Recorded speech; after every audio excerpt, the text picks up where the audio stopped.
ಪಾಪು ಡೆಲಿವರಿ ಆದ ನಂತರ ಎರಡನೇ ದಿನ ಇವತ್ತು. ಎರಡನೇ ದಿನ ಏನೆಲ್ಲ ಆಯ್ತು ಅಂತೇಳಿ ಈ ವ್ಲಾಗಲ್ಲಿ ತೋರಿಸ್ತೀನಿ. ಕೆಲವೊಂದು ಸ್ವೀಟ್ ಮೂಮೆಂಟ್ ನ ಕ್ಯಾಪ್ಚರ್ ಮಾಡಿದ್ದೀನಿ. ಪಾಪುಗೆ ಕೆಲವೊಂದು ಬೇಸಿಕ್ ಟೆಸ್ಟ್ ಇದೆ, ಅದನ್ನ ನೀವು ಕಂಪಲ್ಸರಿ ಮಾಡಿಸ್ಲೇಬೇಕು. ನಮ್ಮ ಪಾಪುಗೆ ಎರಡೂ ಕೂಡ ರೈಟ್ ಅಂತ ಬಂತಂದ್ರೆ ಎರಡೂ ಕಿವಿನೂ ಚೆನ್ನಾಗಿ ಫಂಕ್ಷನ್ ಮಾಡ್ತವೆ ಅಂತ ಬಂದಿದ್ದಾಯ್ತು. 7:30 ಆಗಿದೆ, ಅದ್ರ ಹಸುವಾಗ್ಬಿಡ್ತು. ಓಟ್ಸ್ ದೋಸೆ ಮಾಡ್ಕೊಡ್ತೀನಿ ತಿಂತೀರಿ ಅಂತ, ಹಾಗಾಗಿ ಇವತ್ತು ಓಟ್ಸ್ ದೋಸೆ ಸ್ಪೆಷಲ್ ಆಗಿ ರೆಡಿ ಮಾಡಿಕೊಟ್ಟಿದ್ದಾರೆ ಮಾರ್ನಿಂಗ್. ನೀವು ಕೂಡ ಮಿಸ್ ಮಾಡ್ದಲೆ ನಿಮ್ದು ಗೌರ್ಮೆಂಟ್ ಹಾಸ್ಪಿಟಲ್ ಆಗಿರಲಿ ಪ್ರೈವೇಟ್ ಹಾಸ್ಪಿಟಲ್ ಆಗಿರಲಿ ನೀವು ಹೇಳಿ ಮಾಡಿಸಿ. ಇವತ್ತು ಮಾಡಿದ್ರೆ ಫ್ಯೂಚರಲ್ಲಿ ಅದು ನಿಮ್ಮ ಪಾಪಗೆ ಎಫೆಕ್ಟ್ ಆಗುತ್ತೆ, ಹಾಗಾಗಿ ಹೇಳ್ತಾ ಇದ್ದೀನಿ.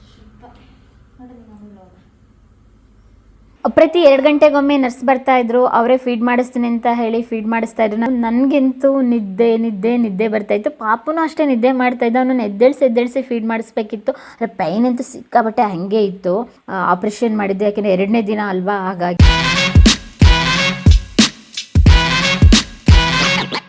ಹಲೋ ಎಲ್ರಿಗೂ ನಮಸ್ಕಾರ, welcome back to my channel. ಪಾಪು ಡೆಲಿವರಿ ಆದ ನಂತರ 2ನೇ ದಿನ ಇವತ್ತು. 2ನೇ ದಿನ ಏನೆಲ್ಲ ಆಯ್ತು ಅಂತೇಳಿ ಈ ವ್ಲಾಗಲ್ಲಿ ತೋರಿಸ್ತೀನಿ. ಕೆಲವೊಂದು ಸ್ವೀಟ್ ಮೂಮೆಂಟ್ ನ ಕ್ಯಾಪ್ಚರ್ ಮಾಡಿದ್ದೀನಿ. ಬೆಳಿಗ್ಗೆ 6 ಗಂಟೆ ಆಗಿತ್ತು. ನರ್ಸ್ ಬಂದ್ರು, ರೂಮಲ್ಲಿ ಗಾಳಿ ಬೆಳಕು ಚೆನ್ನಾಗಿ ಬರಲಿ, ಫ್ರೆಶ್ ಆಗಿ ಅಂತ ಹೇಳಿ ವಿಂಡೋಸು ಮತ್ತೆ ಕರ್ಟನ್ ಎಲ್ಲ ಓಪನ್ ಮಾಡ್ತಾ ಇದ್ದಾರೆ. ನಾನು ಇನ್ನೂ ಮಲಗಿದ್ದೆ, ಯಾಕೆಂತ ಹೇಳಿದ್ರೆ 2-3 ದಿನದಿಂದ ನಿದ್ದೆ ಸರಿಯಾಗಿ ಆಗಿರ್ಲಿಲ್ಲ ಅಂತ ಹೇಳಿ ಫುಲ್ ಕಂಪ್ಲೀಟ್ ಆಗಿ ನಿದ್ದೆ ಮಾಡಿದ್ದೆ. 2 kg 940. Good morning. ಇವತ್ತು 2nd ಡೇ ಲೇಬರ್ ರೂಮ್ದು ಮಾರ್ನಿಂಗ್ ಆಗಿದೆ. ನರ್ಸ್ ಬಂದರು. ನನ್ನ ಮಗನ ಫಸ್ಟು ಎಲ್ಲ ಚೆಕಪ್ ಮಾಡಿ ರೆಡಿ ಮಾಡಬೇಕು, ಫ್ರೆಶ್ ಅಪ್ ಮಾಡಬೇಕು ಅಂತ ಹೇಳಿ ಹಂಗೆ ವೈಪ್ ಬಾತ್ ಮಾಡ್ತಾ ಇದ್ದಾರೆ. ನೆಕ್ಸ್ಟು ನಾನು ಬಾತ್ ಮಾಡಬೇಕು. ಆಲ್ರೆಡಿ ನನಗೆ ತಿಂಡಿ ರೆಡಿ ಮಾಡ್ಕೊಂಡು ಬರ್ತಾ ಇದೆ.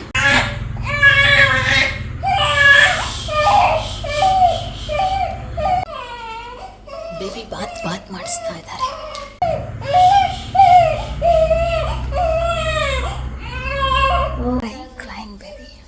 ಪಾಪುಗೆ ಇದು ಫಸ್ಟ್ ಸಲ ಸ್ನಾನ ಮಾಡಿಸ್ತಾ ಇರೋದು. ಹಾಗೆ ವೈಪರ್ ಅಲ್ಲಿ ವೆಟ್ ಮಾಡಿ ಹಾಗೆ ಸಾಫ್ಟ್ ಆಗಿ ಮಾಡಿಸ್ತಾ ಇದ್ರು. ಬಿಸಿನೀರಲ್ಲಿ ಸ್ನಾನ ಮಾಡಿಸ್ತಿಲ್ಲ, ಇದೇ ರೀತಿಯಾಗಿ ವೈಪರ್ ಅಲ್ಲಿ ವೆಟ್ ಮಾಡಿ ಸ್ನಾನ ಮಾಡಿಸ್ತಾ ಇದ್ರು. ಪಾಪ ಅಂತೂ ಸಿಕ್ಕಾಬಟ್ಟೆ ಅಳ್ತಾ ಇದ್ದ.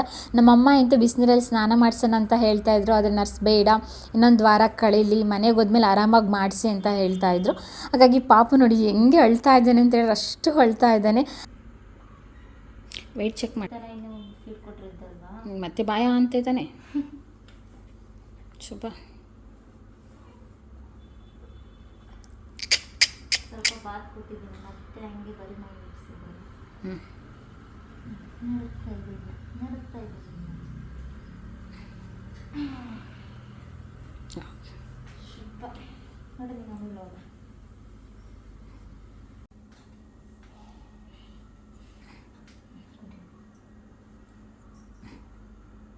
ಅಷ್ಟರೊಳಗಡೆ ಆಕಾಶ್ ಅವರು ಮಾರ್ನಿಂಗ್ಗೆ ಬಂದಿದ್ರು. ಯಾಕೆಂತ ಹೇಳಿದ್ರೆ ಅವ್ರಿಗೆ ಕೆಲಸ ಇದೆ ಅಂತ ಹೇಳಿ ನೈಟ್ ಉಳ್ಕೊಳ್ತಾ ಇರಲಿಲ್ಲ. ಅಮ್ಮ ನನ್ನ ಜೊತೆಗಿದ್ರು. ಪಾಪುನು ನನ್ನ ಭೀಷ್ಮನು ನೈಟೆಲ್ಲ ನಿದ್ದೆ ಮಾಡ್ದಲೆ ಪಾಪು ನೋಡ್ಬೇಕಂತ ಖುಷಿಗೆ 2ನೇ ದಿನನೂ ಮಾರ್ನಿಂಗ್ ಬಂದಿದ್ದ. ಅವನನ್ನು ಆಟ ಆಡಿಸ್ತಾ ಇದ್ದ, ಮುದ್ದು ಮಾಡ್ತಾ ಇದ್ದ. ತುಂಬ ಖುಷಿ. ಅವನಿಗಂತೂ ಎಕ್ಸ್ಪ್ರೆಸ್ ಮಾಡ್ಲಿಕ್ಕೆ ಆಗೋದೇ ಇಲ್ಲ, ಅಷ್ಟೊಂದು ಖುಷಿ ಪಡ್ತಾ ಇದ್ದ. ನಮ್ಗಿಂತ ಜಾಸ್ತಿ ಅವನು ಹೆಚ್ಚು ಖುಷಿ ಪಡ್ತಾ ಬೇಬಿ ಅಂತ ಎಲ್ಲ ಹೇಳಿ ಮಾತಾಡಿಕೊಂಡು ಮುದ್ದಾಡ್ತಾ ಇದ್ದ. ಬಟ್ ಪಾಪನ ಎತ್ಕೊಬೇಕಂತ ಅವನಿಗೆ ಖುಷಿಯಾಗಿತ್ತು, ನಮಗೆ ಭಯ ಇತ್ತು, ಹಾಗಾಗಿ ಅವನಿಗೆ ಕೊಡಲಿಲ್ಲ ಪಾಪನ. ಹಾಗೆ ನೋಡಿ ಬಾಯ್ ಮಾಡಿ ಆಕಾಶ್ ಮತ್ತು ಭೀಷ್ಮ ಸ್ಕೂಲಿಗೆ ಲೇಟ್ ಆಗುತ್ತೆ ಅಂತ ಹೇಳಿ ಹೊರಟಿದ್ದಾಯಿತು. ನೆಕ್ಸ್ಟ್ ಪ್ಯಾಡ್ ಚೇಂಜ್ ಮಾಡಬೇಕು. ಅವನು ಮನೆಗೆ ಬಂದ್ಮೇಲೆ ಸುಸ್ಸು ಎಲ್ಲ ಮಾಡುತ್ತೆ, ಅದೆಲ್ಲ ನೀನು ಪ್ಯಾಡ್ ಚೇಂಜ್ ಮಾಡಿ ಎತ್ತಬೇಕು. ಆಯ್ತು, ಮಾಡ್ತೀನಿ. ನಿಶು ಪಾಪು ಯಾರಂಗಿದೆ? ಚೆನ್ನಾಗಿದೆ. ಕರೆಕ್ಟಾಗಿ 6 o'clock ನರ್ಸ್ ಬಂದು ರೂಮೆಲ್ಲ ಹೇಗಿದೆ ಏನಂತೆಲ್ಲ ಚೆಕ್ ಮಾಡಿ ನಮ್ಮನ್ನು ಒಂದ್ಸತಿ ಚೆಕಪ್ ಮಾಡ್ತಾರೆ. ಅದಕ್ಕಿಂತ ಮುಂಚೆ ಪಾಪುನ ಕಂಪಲ್ಸರಿ ಚೆಕಪ್ ಮಾಡ್ತಾರೆ.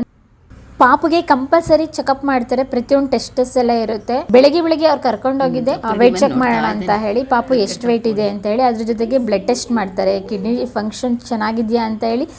ಫುಲ್ ಬಾಡಿ ಆರ್ಗನ್ಸ್ನ ಪಾಪುಗೆ ಯಾವ ರೀತಿ ಚೆಕ್ ಮಾಡಬೇಕು ಅದೇ ರೀತಿಯಾಗಿ ಚೆಕ್ ಮಾಡ್ತಾರೆ. ಅಲ್ಲಿಗೆಲ್ಲ ನಮ್ಮನ್ನು ಅಲೋ ಮಾಡಲ್ಲ. ಯಾಕೆ ಅಂತ ಹೇಳಿದರೆ ಬ್ಲಡ್ ತೆಗಿಬೇಕಾದ್ರೆ ಪಾಪು ಅಳುತ್ತೆ, ನಾವು ಕೂಡ ಅಳ್ತೀವಿ ಅಂತ ಹೇಳಿ ಅವರೇ ಕರ್ಕೊಂಡೋಗಿ ಎಲ್ಲ ಚೆಕ್ ಮಾಡ್ಕೊಂಡು ಬರ್ತಾರೆ. ಕೂಡ ಗಂಜಿ ಕುಡಿತೀನಿ, ತಣ್ಣಗಾಗ್ಬಿಡುತ್ತೆ ಅಷ್ಟೊತ್ತಿಗೆ.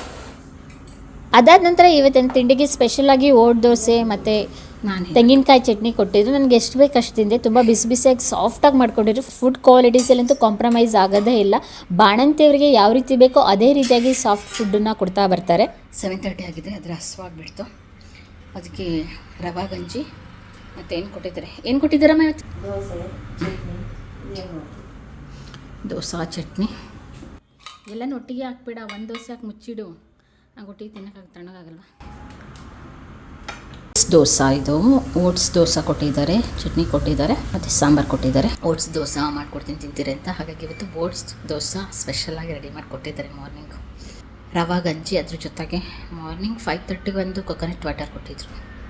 ನಾನು ತಿಂಡಿ ತಿನ್ನೋಷ್ಟೊಳಗೆ ನಮ್ಮ ಪಾಪು ಎದ್ದೇ ಬಿಟ್ಟ. ಆ್ಯಸ್ ಯೂಶ್ವಲ್ ಮತ್ತೆ ಫೀಡ್ ಮಾಡಲೇಬೇಕಿತ್ತು. 2ನೇ ದಿನ ಆಗಿರೋದ್ರಿಂದ ನನಗೆ ಅವನ್ನ ಇಟ್ಕೊಳ್ಳೋದಕ್ಕೂ ಭಯ ಆಗ್ತಾಯಿತ್ತು. ನರ್ಸ್ ಅಂತೂ ಸಿಕ್ಕಾಬಟ್ಟೆ ಹೆಲ್ಪ್ ಮಾಡ್ತಾಯಿದ್ರು, ಸಾಕಷ್ಟು ಹೆಲ್ಪ್ ಮಾಡಿದರು. ನನಗಿಂತ ಜಾಸ್ತಿ ಅವರೇ ನನ್ನ ಪಾಪನ ಕೇರ್ ಟೇಕ್ ಮಾಡ್ತಾಯಿದ್ರು. ಪ್ರತಿಯೊಬ್ಬರು ಸ್ಟಾಫ್ಸ್ ಕೂಡ ಇದೇ ರೀತಿಯಾಗಿ ಕೇರ್ ಮಾಡ್ತಾಯಿದ್ರು. ಅದಕ್ಕೆ ನಾನು ಯಾವಾಗಲೂ ಸ್ಪೆಷಲ್ ಥ್ಯಾಂಕ್ಸ್ ಹೇಳ್ತೀನಿ ಡಾಕ್ಟರ್ ಶಾಂತಲಾ ಮೇಡಮ್ಗೆ.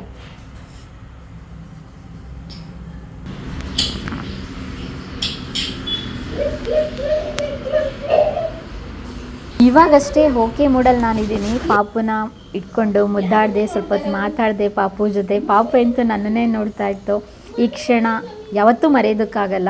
ಮತ್ತು ಇನ್ನೊಂದು ಇಂಪಾರ್ಟೆಂಟ್ ಅಂತ ಹೇಳಿದರೆ ನಿಮಗೆ ಹೇಳಲೇಬೇಕಿತ್ತು, ಪಾಪುಗೆ ಕೆಲವೊಂದು ಬೇಸಿಕ್ ಟೆಸ್ಟ್ ಇದೆ, ಅದನ್ನು ನೀವು ಕಂಪಲ್ಸರಿ ಮಾಡಿಸ್ಲೇಬೇಕು. ಯಾರೆಲ್ಲ ಪೇರೆಂಟ್ಸ್ ಇದ್ದೀರಾ, ಯಾವರೆಲ್ಲ ನ್ಯೂ ಬಾರ್ನ್ ಬೇಬಿ ಹುಟ್ಟಿದೆ ಅವ್ರಿಗೆ ನಾನು ಹೇಳ್ತೀನಿ, ಯಾಕೆಂದರೆ ಫ್ಯೂಚರಲ್ಲಿ ಅದರಿಂದ ಸಮಸ್ಯೆ ಆಗಬಾರ್ದು ಅಂತ ಹೇಳಿ. ಒಂದು blood test, body organ test, sugar test, ಮತ್ತು 4th ಇಂಪಾರ್ಟೆಂಟು ಮತ್ತು ಕಂಪಲ್ಸರಿ ಅಂತ ಹೇಳಿದರೆ ಕಿವಿ ಟೆಸ್ಟ್ ಮಾಡಿಸ್ಬೇಕು. ಎರಡೂ ಕಿವಿನೂ ಚೆನ್ನಾಗಿ ಕೇಳಿಸುತ್ತಾ ಹೇಗೆ ಅಂತ ಹೇಳಿ ಈ ಥರ ಮೀಟರ್ ಇರುತ್ತೆ, ಅದರಲ್ಲಿ ಚೆಕ್ ಮಾಡ್ತಾರೆ. ನಮ್ಮ ಪಾಪುಗೆ ಎರಡೂ ಕೂಡ ರೈಟ್ ಅಂತ ಬಂತಂದರೆ ಎರಡೂ ಕಿವಿನೂ ಚೆನ್ನಾಗಿ ಫಂಕ್ಷನ್ ಮಾಡ್ತವೆ ಅಂತ ಬಂದಿದ್ದಾಯಿತು. ನೀವು ಕೂಡ ಮಿಸ್ ಮಾಡ್ದಲೇ ನಿಮ್ಮದು ಗೌರ್ಮೆಂಟ್ ಹಾಸ್ಪಿಟಲ್ ಆಗಿರಲಿ ಪ್ರೈವೇಟ್ ಹಾಸ್ಪಿಟಲ್ ಆಗಿರಲಿ ನೀವು ಹೇಳಿ ಮಾಡಿಸಿ. ಇವತ್ತು ಮಾಡಿದ್ರೆ ಫ್ಯೂಚರಲ್ಲಿ ಅದು ನಿಮ್ಮ ಪಾಪುಗೆ ಎಫೆಕ್ಟ್ ಆಗುತ್ತೆ, ಹಾಗಾಗಿ ಹೇಳ್ತಾ ಇದ್ದೀನಿ. ಪ್ರತಿ 2 ಗಂಟೆಗೊಮ್ಮೆ ನರ್ಸ್ ಬರ್ತಾ ಇದ್ರು, ಅವರೇ ಫೀಡ್ ಮಾಡಿಸ್ತೀನಿ ಅಂತ ಹೇಳಿ ಫೀಡ್ ಮಾಡಿಸ್ತಾ ಇದ್ರು. ನಾನು ನಿದ್ದೆ ಹೋದ್ರು ಕೂಡ ಎಚ್ಚರ ಮಾಡ್ತಾ ಇದ್ರು. ನನಗಂತೂ ನಿದ್ದೆ ಬರ್ತಾ ಇತ್ತು. ಪಾಪುನೂ ಅಷ್ಟೇ ನಿದ್ದೆ ಮಾಡ್ತಾ ಇದ್ದ. ಅವನು ಎದ್ದೇಳಿಸಿ ಫೀಡ್ ಮಾಡಿಸ್ಬೇಕಿತ್ತು. ಪೈನ್ ಅಂತೂ ಸಿಕ್ಕಾಬಟ್ಟೆ ಹಾಗೆ ಇತ್ತು.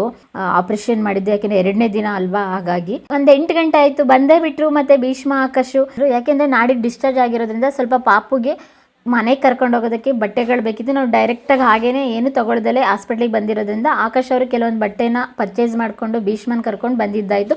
ಬಂದ ತಕ್ಷಣ ಅವ್ರು ಕೇಳಿದ್ದು ಒಂದೇನೆ, ವಿಂಡೋಸು ಮತ್ತು ಎಲ್ಲ ಕಟ್ಟನ್ನೆಲ್ಲ ಓಪನ್ ಮಾಡ್ಕೊಂಡು ಕೂತ್ಕೊಳ್ಳಿ, ಗಾಳಿ ಬೆಳಕು ಚೆನ್ನಾಗಿ ಬರಲಿ ಅಂತ ಹೇಳಿ. ಅದಾದ ನಂತರ ಅವ್ರು ಮನೆಗೆ ಹೋದರು. ಮತ್ತೆ ನಾವು ನಿದ್ದೆ ಮಾಡಿದ್ದು. ನಾಳೆ ವ್ಲಾಗ್ ಕಂಟಿನ್ಯೂ ಮಾಡ್ತೀನಿ, ಮಾರ್ನಿಂಗ್ ಏನಾಗುತ್ತೆ ಅಂತ ಹೇಳಿ.